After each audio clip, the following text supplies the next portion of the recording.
Let me introduce y'all to my favorite hand gardening tool, the loop hoe. There are several different styles and versions of the tool that you see in this video, but they all serve the same purpose.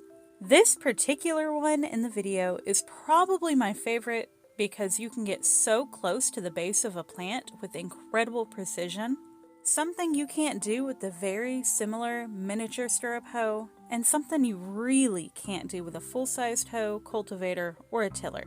I'll list some variations down in the description for you to check out for yourself. One thing you'll notice is how small this tool is. The loop is very short and narrow, and so is the handle. You can quickly and easily remove small weeds and grass from around the base of your plants without damaging their roots. This little tool is an absolute game changer in small garden beds, especially first-year perennial beds where weeds pop up like crazy.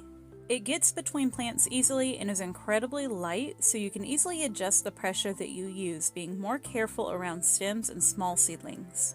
It can pluck broadleaf seedlings from the surface or be pressed downward to cut the roots of larger seedlings or grasses, much like a larger stirrup hoe, which is another favorite tool of mine. Both of the areas that you see me weeding have been planted for the first time this year, with peas, snapdragons, poppies, and ornamental kale. You see no mulch or bagged soil, just the dry, exposed, native clay soil. This isn't sandy, soft dirt. For us gardeners with clay soil, we know how rough it can be to work and manage. Why am I doing this while it's so dry? Because the weeds will be desiccated within the hour, rather than potentially re-rooting over wet soil. I'll do this all over again 7 days after the next storm, because that's when these tiny weeds love to pop up. I have several of these small planted areas in my front yard. I don't use wood mulch or plastic mulch for my flowers. I don't use edging or borders. There are no raised beds. My goal is to have these minimalist flower patches that can be easily mowed around, mowed over, and are low cost.